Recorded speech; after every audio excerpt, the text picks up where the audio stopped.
Hey guys, तो कैसे हैं आप सब। आपका वेलकम है मूवीज अलाइज में। आज की वीडियो में हम बात करने वाले हैं finally Thor love and thunder के बारे में। बहुत सारे फैंस को मूवी पसंद नहीं आई और ऑफिशियली मार्वल स्टूडियोज अब बन चुका है एक तरह का joke. Doctor strange in the multiverse of madness movie भी टेरेबल थी और अब थॉर लव एंड थंडर भी कुछ उस तरह से ही है। फेज 4 की अब तक की सारी मूवीज और शोज ऑलमोस्ट टेरेबल थे। इसमें आप एक्सेप्शन कह सकते हैं कि मे बी यहाँ पे लोकी के शो की एक्सेप्शन थी और स्पाइडरमैन नो वे होम की एक्सेप्शन थी। मून नाइट शो के पहले 2-3 एपिसोड्स काफी फैंस को पसंद आए, लेकिन उसकी भी एंडिंग टेरेबल थी। जो मेन फाइट के सीन्स थे मून नाइट की एंडिंग में, जहाँ पे जेक लॉकली ने फाइट की थी, वो सीन्स कट हो गए थे फिनाले से। ऐसा पहली बार हुआ होगा किसी शो के फिनाले में कि एक्चुअल फाइट्स के सीन को कट किया गया या फिर दिखाया ही नहीं गया। आई मीन फिनाले में सब कुछ दिखाया जाता है, ना कि छुपाया जाता है। खैर गैस, अभी भी कुछ मार्वल स्टूडियोज के जो कोर फैंस हैं वो पसंद कर रहे हैं मार्वल के फेज 4 को, लेकिन मोस्टली फैंस को फेज 4 ज्यादा पसंद नहीं आया। लव एंड थंडर में लिटरली कोई भी स्टोरी नहीं थी और ये बात टाइका वाइटिटी ने खुद भी कंफर्म की थी। टाइका ने लिटरली मूवी को स्क्रिप्ट को ऐसे डिफाइन किया था कि जैसे किसी बच्चे ने कहा कि उसे मूवी में ये सब कुछ चाहिए और हमने उस सब कुछ को लिटरली हाँ कह दिया। तो गैस, ऐसे ग्रेट मूवीज नहीं बनती। किसी भी ग्रेट मूवी की स्क्रिप्ट को बार बार चेंज नहीं किया जाता। टाइका वाइटिटी ने खुद ये बात कंफर्म की थी कि वो मूवी की स्क्रिप्ट को हर रोज चेंज कर देते थे ऑलमोस्ट। इवन एक्टर्स अगर रात को कोई स्क्रिप्ट याद करके आते थे तो टाइका वाइटिटी की तरफ से उन्हें पकड़ा दी जाती थी एक नई स्क्रिप्ट सुबह, और ये बात खुद टाइका वाइटिटी ने ही कही थी इंटरव्यू में। तो इस तरह से गाइस, ग्रेट मूवीज नहीं बनती। ग्रेट मूवीज का एक प्लॉट होता है, एक स्टोरी होती है। मूवी में एटलीस्ट हीरो का एक सीरियस सीन होता है, लेकिन थॉर लव एंड थंडर में एक भी सीरियस सीन नहीं था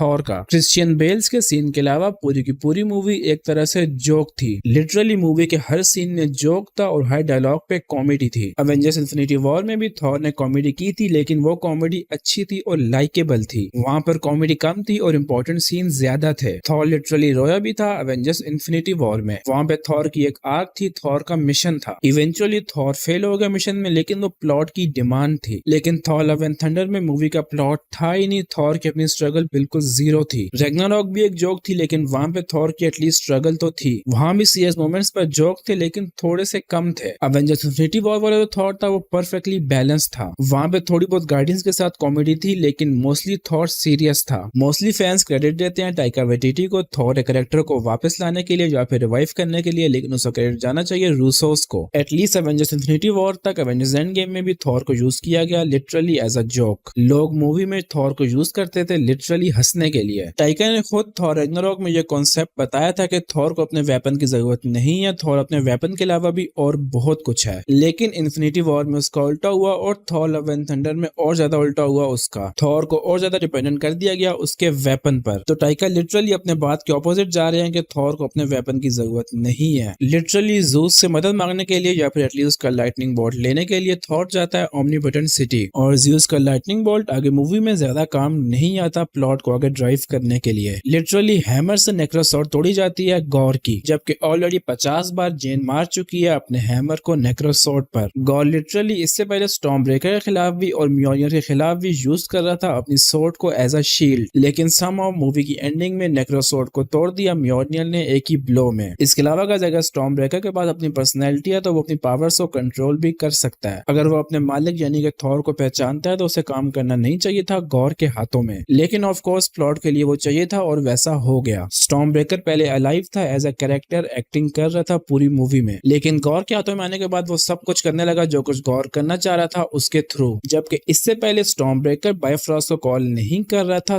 थॉर के लिए। वो अपने मालिक की बात नहीं मान रहा था, लेकिन वो गॉर की बात मान रहा था। सिर्फ गोड्स वाले सीन के लिए गाइस इस प्लॉट को इतना स्ट्रेच किया गया स्टॉर्म ब्रेकर वाले को कि स्टॉर्म ब्रेकर ओपन नहीं कर सकता बायफ्रॉस्ट, जबकि गॉर के लिए वो बिल्कुल परफेक्टली फाइन काम कर रहा था। और अपेरेंटली गाइस जो ज़्यूस का बोल्ट है वो भी आपको मदद कर सकता है यूनिवर्स में कहीं भी जाने में। थॉर ने ज़्यूस के बोल्ट का इस्तेमाल किया था अर्थ से जाने के लिए जहाँ पे गॉर था वहां पर। इवन पूरे के पूरे ओमनीपोटेंट सिटी जाना ही पॉइंटलेस था क्योंकि वहां पे ज़्यूस ने मदद नहीं की थॉर की, और वो लाइटनिंग बोल्ट मूवी में आगे ज्यादा काम नहीं आया। उसने लिटरली वही काम किया जो कि ऑलरेडी स्टॉर्म ब्रेकर कर सकता था। तो गाइस यही होता है जब आप एक्चुअल स्क्रिप्ट पे ज्यादा ध्यान नहीं देते बल्कि आप ज्यादा ध्यान देते हो मूवी के जोक्स पर। इवन स्पाइडरमैन नो वे होम में भी कुछ जोक्स थे, लेकिन वो मूवी पूरी की पूरी जोक नहीं थी थॉर लव एंड थंडर की तरह। खैर guys, in short Marvel studios Avengers end game के बाद जा रहा है डाउनहिल, और फैंस आई नो कि अभी भी इस बात को डिफेंड करने वाले हैं, लेकिन सच यही है कि मार्वल स्टूडियोज एक्चुअल में डाउनहिल जा रहा है एवेंजर्स एंड गेम के बाद। फेज 1, 2, 3 में भी कुछ टेरेबल मूवीज थी, लेकिन वो कुछ ना कुछ बिल्ड अप कर रही थी नेक्स्ट मूवीज के लिए। लेकिन अब मार्वल स्टूडियोज अपेरेंटली बिजी है पॉलिटिकल करेक्टनेस में और फेमिनिज्म में और मैसेजेस भेजने में। स्पेसिफिक लव एंड थंडर में एक सीन था जहाँ पे गॉर कह देता है जेन को लेडी थॉर, और वहां पे जेन गुस्सा हो जाती है। जेन कहती है कि no no it's not lady Thor, it's something else. Literally वहां पे जेन यूज कर रही होती है थॉर का हैमर और ड्रेस अप हुई होती है एज थॉर। गौर उसे लेडी थॉर नहीं कहेगा तो और क्या कहेगा। इसमें लिटरली कुछ भी ऑफेंड होने वाला नहीं था, लेकिन मार्वल स्टूडियोज को भेजना था एक स्पेसिफिक फेमिनिस्ट मैसेज, इसीलिए इस बात को भी ऑफेंसिव बना दिया गया। और लेडी थॉर ने दिए पूरे के पूरे 3 हिट गौर को, और वो तीनों के तीनों हिट जो थे वो यूजलेस थे। तीनों बार म्योनियर जाके लगा उसकी नेक्रोसॉर्ड पर, और नेक्रोसॉर्ड उस बार उन तीनों बार नहीं टूटी, लेकिन नेक्रोसॉर्ड आगे जाके टूट गई सेम म्योनियर के हिट से। खैर गाइस, मार्वल स्टूडियोज में रह चुकी है 0% स्टोरी, 20% एक्शन, 30% कॉमेडी और 50% मैसेजेस और यूजलेस फेमिनिज्म। खैर गाइस, पॉइंट ये है कि मूवी बिग डिसअपॉइंटमेंट थी, और आई एम सॉरी कि कोई ऑफेंड हुआ हो, लेकिन सच्चाई यही है। यही ओपिनियन है 90-95% फैंस का, जो कि मैंने देखा है खुद से सोशल मीडिया पर। खैर गाइस, आज की इस वीडियो में इतना ही। मेरे पास और बहुत सारे प्लॉट होल है मूवी को क्रिटिसाइज करने के लिए, लेकिन उसके बारे में बात करते हैं किसी और वीडियो में। मिलते हैं आपसे अगली वीडियो में। Till then be happy and piece.